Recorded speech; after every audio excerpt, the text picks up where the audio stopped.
In the last video, we talked about dopamine, neurobiology, habits and addictions, what causes them, and why we're all just a little bit different from each other. I know it was a lot to talk about, but I was on a mission, and I wanted to make sure you followed for the next part. It's going to get emotional.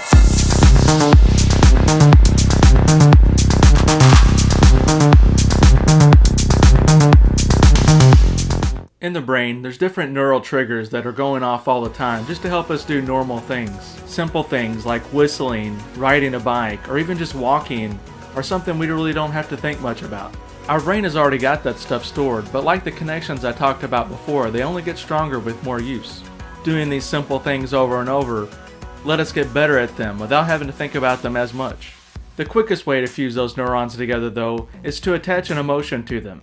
When your friends offered that cigarette to you, there was a ton of emotions that went over you. Maybe you're afraid of how your parents would react. Maybe you're afraid that your friends wouldn't like you if you didn't. A sense of belonging is a very strong emotion. Even so, I can't be certain of the feelings that you had at that moment. I can only know they were emotional because they're usually the reason why you tried the second time. Emotion, regardless of the type, is usually the reward the brain is looking for to create that connection. Emotion is the key to starting the behavior, and the habit is the reinforcement. Now the bad news. Negative emotions affect these neurons more than positive ones do. Yeah, you heard that right. A negative emotion has a stronger hold on your habits than a positive one does. It's our understanding that the brain has put more emphasis on a negative emotion due to a trait that's helped us survive. Don't touch that, it's hot. Depression, anger, anxiety, all of these negative emotions have a much stronger link to us than a positive one does. These negative emotions cloud our brain and make it difficult to learn new, happy experiences, hindering our progress and rewarding our stress habits even more. Learning in itself can be a difficult experience if you've never had a good experience with it. It may be the reason why you're thinking about stopping watching this video right now. Is there hope? You may have found yourself someplace negative before, or maybe even are now. However, having a positive emotion is important for creating new connections for things we don't usually enjoy. We need to reward ourselves with these emotions while we're doing the things that we need to do.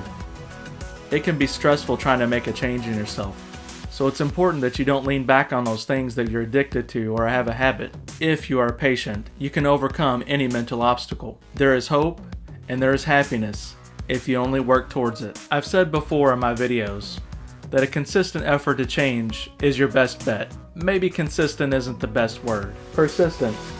Continuing firmly or stubbornly in a course of action in spite of difficulty or opposition. Yep, that's the new word this year, persistence. I like it. Persistence is going to help you with most everything we're going to talk about this year. Be persistent, but have an open mind so you can learn what you're going through and make healthy habits in the process. These changes are tough, and I can't push you to do them. A positive attitude and a habit-forming persistence are necessary to make and strengthen new synapses with dopamine rewards. This is the most important change you can make in your life, and it will affect all of the other changes in a positive way that you make after. You start with your mind, and then you start working on the other issues you have.